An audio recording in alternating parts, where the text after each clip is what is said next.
Bienvenidos y bienvenidas a este encuentro tan deseado, y me atrevo a anticipar que tan inolvidable, con la poeta, ensayista y profesora Anne Carson. She's hearing me. Dear Anne Carson, welcome to the José Hierro Foundation and welcome to Getafe. It is an honor to have you in this house of poetry, which is a space of public culture fueled by the need to learn from our community and to contribute to it with the gift of language and creativity. In this, we are greatly assisted and supported by the regional government of the Community of Madrid and by the City Council of Getafe and the Hierro family, of course. For all of us, your work is an inspiration, a guiding light for our time, and we greatly appreciate your generosity and your presence here with us in a place whose very foundation and lifeblood is poetry itself. We hope our admiration translates into a feeling of welcome. Bienvenida, Sara Hernández, alcaldesa de Getafe, Herminio Vico, primer teniente de alcaldesa, concejal delegado de Hacienda, Recursos Humanos y Modernización de la Administración, y Luis Domínguez, concejal delegado de Cultura y Convivencia. Bienvenida a María Fuentes, coordinadora general de Basorroto Ediciones, editora, por tanto, de Anne Carson, a quien presentará hoy en nombre de Janet Lozano Clarion, fundadora y directora de Basorroto, traductora de Anne Carson. Nuestro saludo afectuosísimo a Janet, que no ha podido estar en España. Bienvenidos, queridos alumnos, exalumnos, profesores, históricos y en activo de nuestra Fundación. Es un placer también saludar a todos los amantes de la poesía de Anne Carson que nos visitan esta tarde. Y bueno, creo que llevo 15 años trabajando en este centro. Nunca habíamos recibido a tanta gente con tanto entusiasmo y es una alegría inmensa. Este evento, este milagro, pues así lo sentíamos cuando se trataba más de un sueño de lectoras empedernidas que de una opción viable, nace de la iniciativa de la editorial Basorroto, con quienes hemos tenido el gusto profesional y humano de gestionarlo, y del patrocinio del Ayuntamiento de Getafe en una muestra más de su apoyo sostenido a este proyecto y a la cultura literaria en nuestro ámbito. Muchísimas gracias por dar cuerpo y realidad a este encuentro con una autora tan destacada. El lunes y el martes de esta misma semana, más de 50, han sido 60 por lo menos, lectores de Carson se han dado cita en este mismo espacio, 3 horas cada tarde, para desentrañar, iluminar y conocer las claves de escritura, los intereses de fondo y las tonalidades y variaciones tan ricas de la obra de la poeta. El seminario El Mundo, según Anne Carson, desarrollado brillantemente por el poeta, ensayista y traductor Jordi Doce, a quien también saludamos, ha sido un éxito no solo por la amenísima densidad de sus contenidos, sino también por la conversación y el intercambio colectivo que ha sabido suscitar. Esa es la razón de ser de nuestro proyecto. Es imposible sustanciar en unas líneas los motivos de nuestra admiración por la obra de Carson, pero Jordi Doce, en la convocatoria del seminario, sintetizaba certeramente las texturas de su obra. Anne Carson parece concebir la poesía desde fuera, como un foco con que iluminar el mundo y nuestra vida en él. Este espíritu lúdico la lleva a emplear todo tipo de formas, géneros y materiales. Ella misma ha evocado el impacto que el descubrimiento del griego antiguo tuvo en su sensibilidad. La visión de aquel texto impenetrable, pero de gran belleza visual, me cautivó. Todos sus libros son un intento de dar al lector esa experiencia juvenil, creando un texto que despierte la curiosidad ajena y a la vez la desafíe. Libros que borran las fronteras entre géneros y forman un delta donde confluyen los ríos de la poesía, el fragmento, el ensayo, el artículo académico y la narración. Ironía, subversión, lucidez, humor irreverente, pero también un enjambre de emociones a ras de piel, de cautivadora sinceridad, una búsqueda reflexiva de sentido por medio del arte, la historia y el pensamiento. Y cito ahora a la propia Anne Carson, que dejó escrito lo siguiente. Los griegos empleaban una palabra para hablar de la gracia de un poema, el encanto, que hace de él un poema y hace que quieras recordarlo. Así que para ellos, crear un poema es crear algo que tenga tanto encanto y sea tan bueno que se convierta en un regalo que el mundo quiera recibir y también devolver. y esta reciprocidad se extiende en el tiempo y hace que las culturas adquieran sustancia en ese constante ir y venir. En este momento histórico, en el que el papel de la cultura y del intercambio entre culturas parece el excipiente indispensable de la convivencia y de la paz, la obra y la voz, aquí y ahora, de Anne Carson constituyen un don, un regalo fértil que agradecemos infinitamente. Y quiero dar la palabra ahora a María Fuentes, coordinadora general de Vaso Roto Ediciones. Gracias.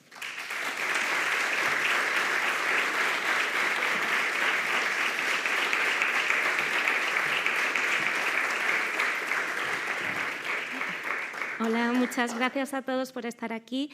Janet no ha podido venir, ella es la directora de Vaso Roto, pero voy a leer unas palabras que me ha dejado. Lo clásico es lo moderno traído a nuestra realidad. Cobra sentido en el momento en el que el pasado se recoge y se cierne el mito. El mito colectivo pasa a ser el mito personal. Anne Carson es la poeta que descubre para nosotros esa verdad subjetiva, en la medida que nos da las herramientas para leernos en lo más profundo de lo humano. Su apuesta inicia en su manera de mirar, de interpretar lo real, eso que no existe en el afuera, esas imágenes que están allí esperando a ser develadas por el lector y lectora, sumidos en el misterio de la vida. Existe la tendencia a traducir los clásicos griegos y latinos desde lo antiguo. Anne Carson señala que Catulo, Safo y Alceo son frescos desde aquella vez que dejaron su voz en la tinta. Para Vaso Roto ha sido un privilegio desde hace 20 años tener a Anne Carson en nuestro catálogo. Creemos en la poesía y tenemos como misión formar lectores capaces de iluminarse a sí mismos en la medida de su dolor, en su capacidad de goce. Trabajar para lectores con ansias de saber más sobre sí mismos es uno de nuestros grandes privilegios y lo es para todos los que trabajamos en Vaso Roto. En homenaje a James Merrill, de Broken Bowl, es la enseñanza de toda una vida. Estamos rotos y el mundo es un vaso roto y no lo podemos remediar, pero sin embargo, astilla a astilla, la luz puede recogerse, la luz puede recogernos. A esta tradición cabalística pertenece Carson, a esa estirpe de luz de otro tipo. No es una luz celestial, se trata de la chispa que estalla del propio cuerpo de su lenguaje y rebota más luz en el paisaje que sus ojos iluminan. En el caso de Ensayo de Cristal, que es un homenaje, como sabéis, a Emily Bronte, en el que explora el amor desde la visión. La anécdota, lo anecdótico es la madre, el padre. Sin embargo, no son los personajes, es la tradición cabalística, es el caminar más allá de la luz, más allá del amor y más allá de lo amado. Digamos que su obra podría definirse como una soma erótica, versos que trascienden lo humano, el reclamo, el rencor, la soberbia, para descender en ese légamo quebradizo, frío de la palabra poética. A ese frío se expone la poeta, se pone frente a él hasta dejarse atravesar. ¿De qué materia se cubre su lector para salvarse? De su compañía. Anne Carson es compañía porque habla de aquello que a todas y todos nos sucede. En el frío hay una belleza cercana a la gracia, ese don al que alude Carson y al que aludía Julieta, en Economía de lo que no se pierde, y evocando a Mauss nos recuerda que la seña, el senoi, es intercambiar un don por otro, un don que no sea el dinero. Me detengo a reflexionar si el dinero no es uno de los grandes problemas de nuestro tiempo. En ese libro extraordinario, Carson nos lleva a Aristóteles, a Marx, a Simónides, a Paul Celan, para mostrarnos que intercambiar gracias es la forma sublime de humanizar el saber. Estamos en guerra, todos lo sabemos. Hemos padecido guerras durante siglos. Eso resulta benéfico para algunas minorías de poderosos. Librar una guerra interior, nuestra guerra interior, nuestro ser, es la tarea de la poesía. Amo y odio a la vez, no sé por qué, pero lo siento y me atormento, escribió Catulo. Y Safo escribió, luego de mi muerte nada quedará, no habrá palabra mía. Estas han sido las barcas que nos ha devuelto el universo de Carson. Estamos por entrar a imprenta con un nuevo libro, Age of Age, HDH, una versión moderna del Heracles de Eurípides en el que el poeta introduce su propia pintura y su arte, un sentido del espacio que comparte con su pareja Robert Curry. Dar textura al espacio, dejar que sea parte esencial de la poesía, que hable, que calle, que nombre. A nadie mejor que a ella se le puede asignar la máxima horaciana que procede de Simónides de Cefeos. La poesía es pintura que habla y la pintura es poesía muda. El día de ayer, Anne Carson presentó en el Museo del Prado. Hoy está en la Fundación Centro de Poesía José Hierro, invitada por su directora Julieta Valero. Julieta es autora también de nuestra casa. Ella es una autora muy querida que ha sabido mirar y mimar nuestro trabajo. Gracias, Julieta, por esta hermosa colaboración. Agradecemos también la invaluable colaboración del Ayuntamiento de Getafe y de su ilustrísima alcaldesa Sara Hernández, del concejal delegado de Cultura y Convivencia Luis José Hernández, de todo el Ayuntamiento y también de toda la organización del Festival Getafe Negro. Además, también muchas gracias a la Embajada de Canadá por todo lo que nos ha ayudado en este trabajo. Anne Carson, merecedora del Premio Princesa de Asturias de las Letras, es puente, es ciega cabalística, seguidora de Isaac Luria. Dentro de la poesía norteamericana contemporánea es la más alta exponente de los balaustres que unen este lado del océano con el otro. Agradezco a vosotras y vosotras celebrar este día memorable, no solamente entiendo que para la Fundación, para Vaso Roto, para Getafe, sino para la poesía. Anne Carson, thank you for being here. And thank you for enlarging our ways of reading ourselves and with it, our reality.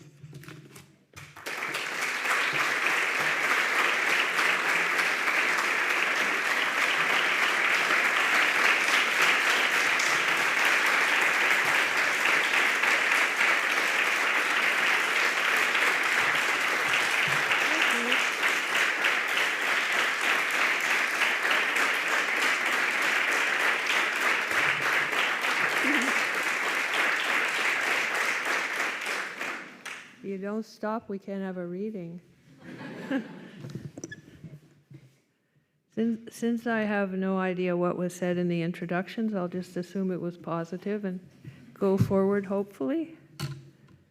So I'm going to read first a piece, a short essay that I think is not in any books that are translated already into Spanish, but I think we have some translation on the screen. Is that right?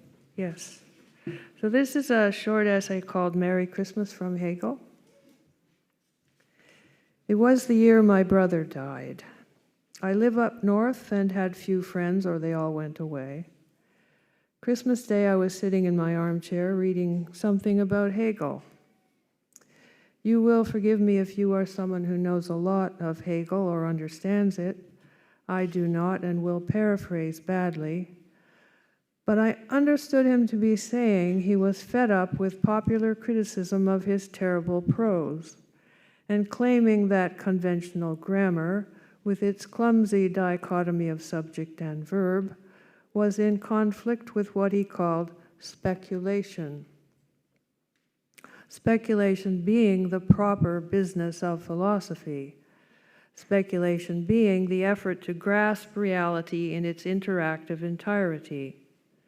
The function of a sentence like reason is spirit was not to assert a fact, he said, but to lay reason side by side with spirit and allow their meanings to tenderly mingle in speculation.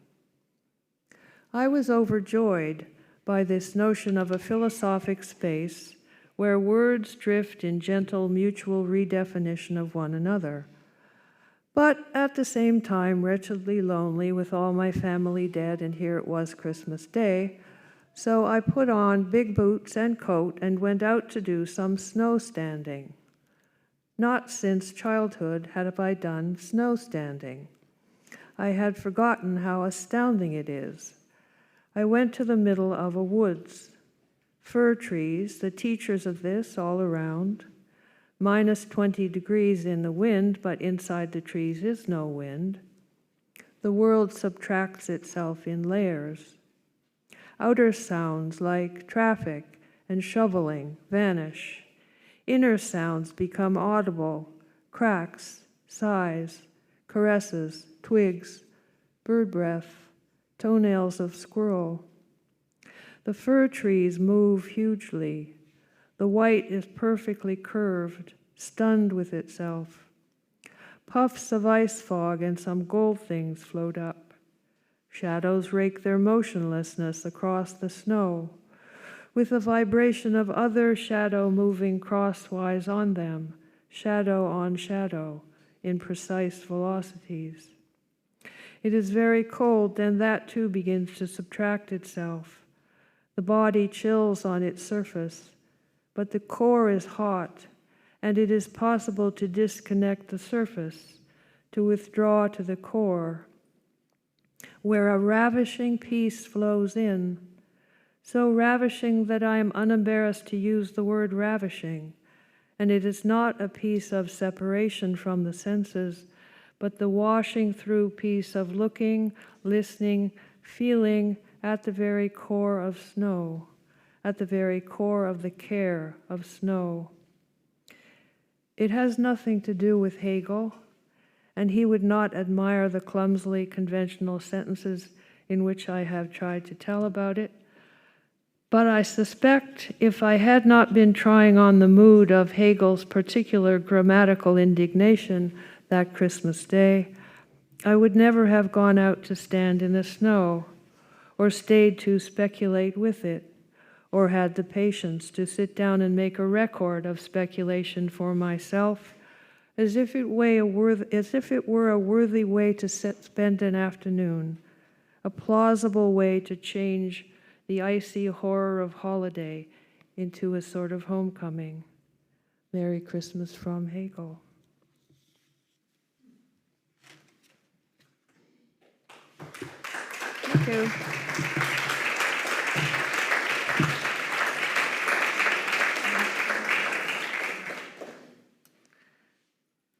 Now I think I shall read from a book that is available in Spanish, The Albertine Workout. I don't know how many of you have ever read Proust. Let's have a show of hands. À la recherche du temps perdu. Okay, well, you should. And you should read it in French because it's way funnier in French. And I decided to do that at one point in my life. It took me 6 years to read the thing. It's very long, as you know, but I only read it for about 30 minutes a day while eating my breakfast muesli. And I have to say it was one of the best experiences of my life. But here's the thing that happens when you read Proust, is that eventually you come to the end. And then you have to live through that interval which is called after Proust, when your whole life seems gray and uninteresting by comparison. So in that interval, you have to find things to do to sort of keep the connection with Proust. So you read biographies of Proust or criticism or other people who write like Proust, but it's all pointless. And anyway, in that interval, I thought a way to keep the connection with Proust would be to write about Albertine, who is his main female character. So I wrote this essay, which is called The Albertine Workout.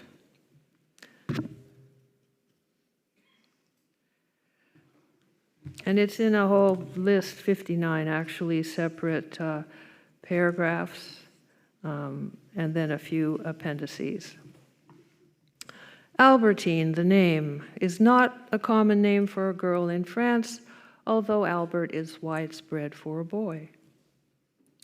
Albertine's name occurs 2,363 times in Proust's novel, more than any other character. Albertine herself is present or mentioned on 807 pages of Proust's novel. On a good 19% of these pages, she is asleep. Albertine is believed by some critics, including André Gide, to be a disguised version of Proust's chauffeur, Alfred Agostinelli. This is called the transposition theory. Albertine constitutes a romantic, psychosexual, and moral obsession for the narrator of the novel, mainly throughout Volume 5 of Proust's 7-volume in the Pléiade edition work. Volume 5 is called La Prisonnière in French and The Captive in English.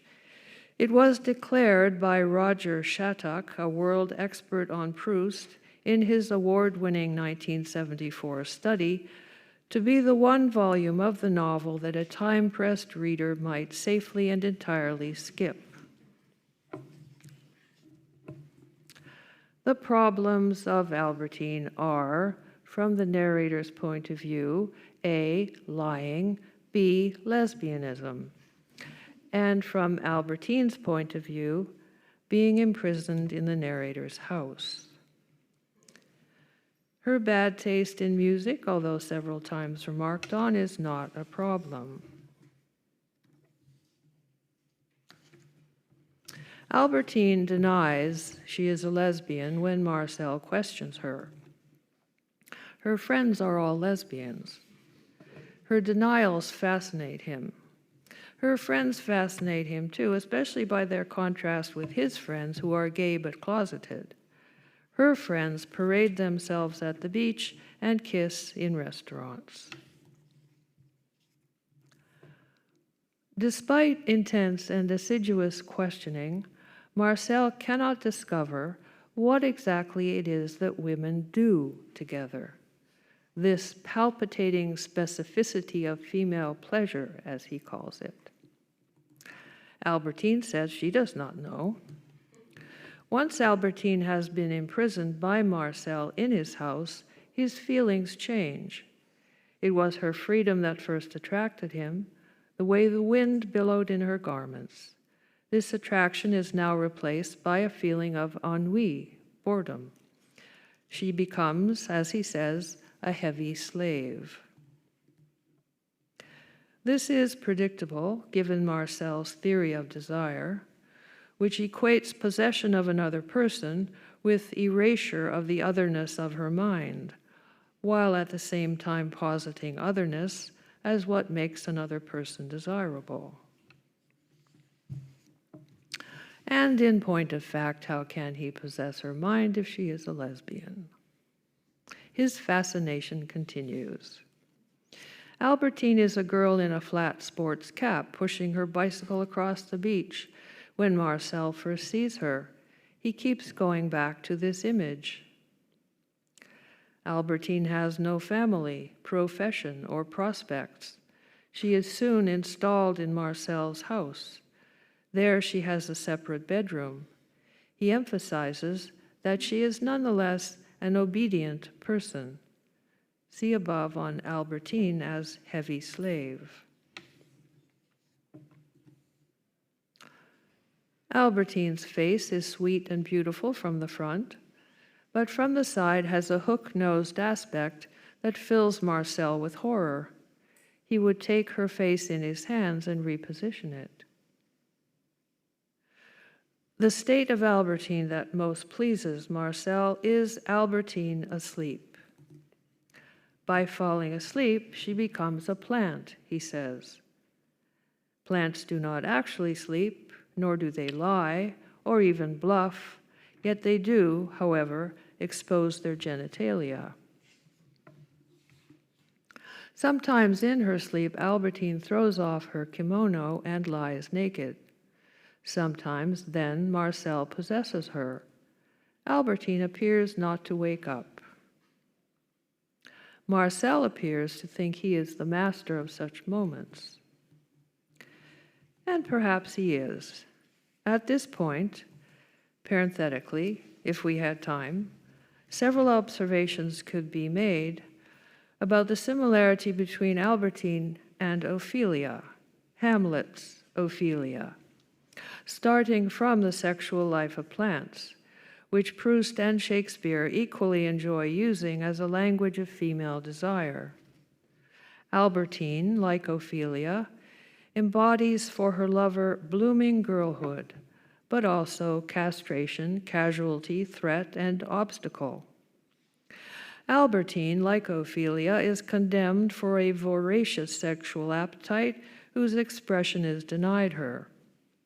Ophelia takes sexual appetite into the river and drowns it amid water plants. Albertine distorts hers into the false consciousness of a sleep plant. In both scenarios, the man appears to be in control of the script, yet he keeps getting himself tangled up in the wiles of the woman. On the other hand, who is bluffing whom is hard to say. Albertine's laugh has the color and smell of a geranium.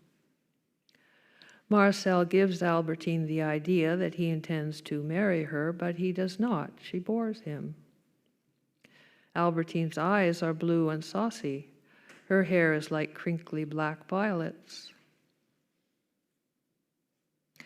Albertine's behavior in Marcel's household is that of a domestic animal, which enters any door it finds open, or comes to lie beside its master on his bed, making a place for itself.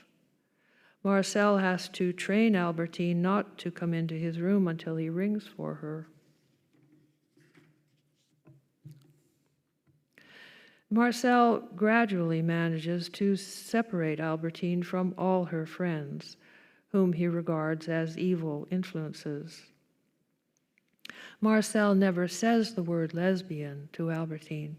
He says, "the kind of woman I object to." Albertine denies that she knows any such women. Marcel assumes she is lying. At first, Albertine has no individuality. Indeed, Marcel cannot distinguish her from her girlfriends, or remember their names, or decide which of them to pursue. They form a frieze in his mind, pushing their bicycles across the beach with the blue waves breaking behind them. This pictorial multiplicity of Albertine evolves gradually into a plastic and moral multiplicity. Albertine is not a solid object. She is unknowable. When he brings his face close to hers to kiss, she is 10 different Albertines in succession. One night, Albertine goes dancing with a girlfriend at the casino. When questioned about this, she lies. Albertine is not a natural liar. Albertine lies so much and so badly that Marcel is drawn into the game. He lies too. Marcel's jealousy, impotence, and desire are all exasperated to their highest pitch by this game. Who is bluffing whom is hard to say. See above on Hamlet. Near the end of volume 5, Albertine finally runs away, vanishing into the night and leaving the window open. Marcel fusses and fumes and writes her a letter in which he claims he had just decided to buy her a yacht and a Rolls Royce when she disappeared. Now he will have to cancel these orders. The yacht had a price tag of 27,000 francs, about $75,000, and was to be engraved at the prow with her favorite stanza of a poem by Mallarmé. Albertine's death in a riding accident on page 642 of volume 5 does not emancipate Marcel from jealousy. It removes only one of the innumerable Albertines he would have to forget. The jealous lover cannot rest until he is able to touch all the points in space and time ever occupied by the beloved. There is no right or wrong in Proust, says Samuel Beckett, and I believe him. The bluffing, however, remains a gray area. Let's return to the transposition theory. On May 30th, 1914, French newspapers reported that Alfred Agostinelli, a student aviator, fell from his machine into the Mediterranean Sea near Antibes and was drowned. Agostinelli, you recall, was the chauffeur whom Proust, in Letters to Friends, admitted that he not only loved but adored.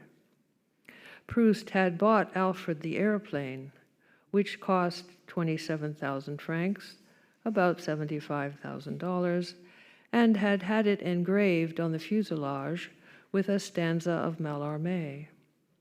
Proust also paid for Alfred's flying lessons and registered him at the flying school under the name Marcel Swann. The flying school was in Monaco. In order to spy on Alfred while he was there, Proust sent another favorite manservant whose name was Albert. Compare and contrast Albertine's sudden fictional death by runaway horse with Alfred Agostinelli's sudden real-life death by runaway plane. Poignantly, both unfortunate beloveds managed to speak to his or her lover from the wild blue yonder. Agostinelli, before setting out for his final flight, had written a long letter, which Proust was heartbroken to receive the day after the plane crash. Transposed to the end of the novel, this exit scene becomes one of the weirdest in fiction. Several weeks after accepting the news that Albertine has been thrown from her horse and killed, Marcel gets a telegram, which says, "You think me dead, but I'm alive and long to see you. Affectionately, Albertine." Marcel agonizes for days about this news and debates with himself whether to resume relations with her, only to realize that the signature on the telegram had been misread by the telegraph operator. The telegram is not from Albertine at all. It's from another long-lost girlfriend whose name, Gilberte, shares its central letters with Albertine's.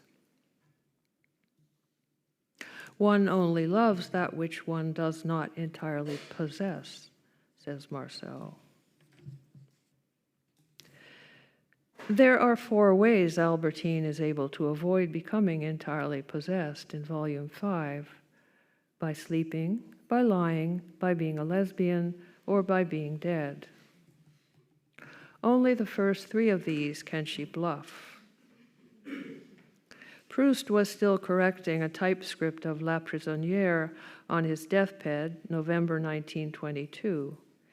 He was fine-tuning the character of Albertine and working into her speech certain phrases from Alfred Agostinelli's final letter. It is always tricky, this question of whether to read an author's work in light of his life or not. Granted, the transposition theory is a graceless, intrusive, and saddening hermeneutic mechanism, in the case of Proust, it is also irresistible. Here is one final spark to be struck from rubbing Alfred against Albertine, as it were. Let's consider the stanza of poetry that Proust had inscribed on the fuselage of Alfred's plane, the same verse that Marcel promises to engrave on the prow of Albertine's yacht. From her favorite poem, he says, it is 4 verses of Mallarmé about a swan that finds itself frozen into the ice of a lake in winter. Swans are, of course, migratory birds. This one, for some reason, failed to fly off with its fellow swans when the time came. What a weird and lonely shadow to cast on these 2 love affairs, the fictional and the real. What a desperate analogy to offer of the lover's final wintry paranoia of possession. As Hamlet says to Ophelia, accurately but ruthlessly, "You should not have believed me." Here's the stanza of Mallarmé in English. A swan of olden times remembers that it is he, the one magnificent but without hope of setting himself free, for he failed to sing of a region for living, when barren winter burned all around him with ennui. And the final quote from Marcel in La Prisonnière, Everything indeed is at least double.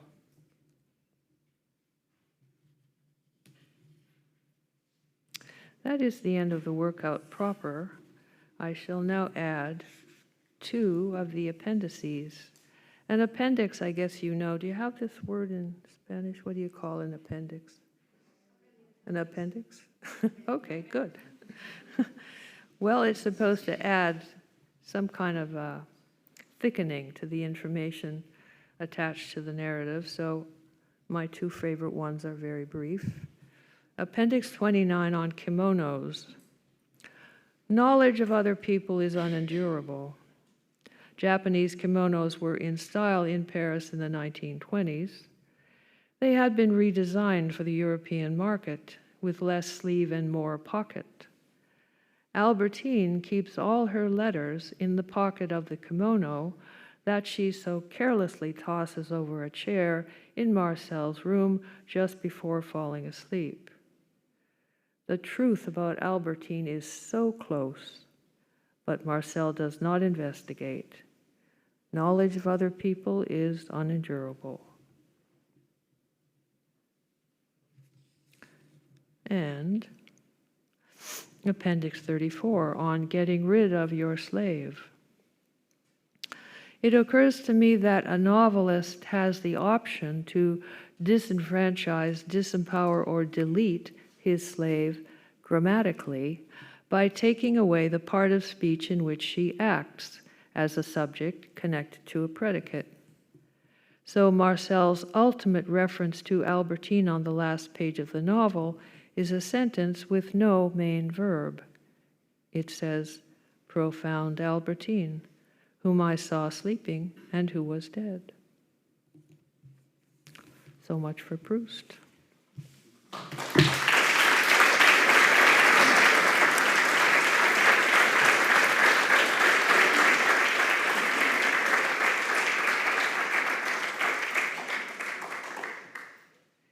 Which brings us to the end of the reading proper. However, I do think, in case I never see you again, that we should enjoy one more poetic event together. So let's do an interactive short talk, which means a short talk is a 13-second lecture on this or that topic. And an interactive short talk obviously involves me saying a part and then you say a part, and it comes together to form a short meaning. Okay? So for this one, though, your part has 2 parts, so I shall divide you in half. Here. Chorus A, chorus B. Chorus A, your line is, "Let's buy it." All together in 1, 2, 3. Let's buy it. Excellent. Okay. Chorus B, your line is, "What a bargain." 1, 2, 3. What a bargain. Okay. Now focus. Remember your line. Short talk on the sensation of airplane takeoff. Well, you know, that could be true love running towards my life with its arms up, yelling, "Let's buy it. What a bargain." Thank you and good night.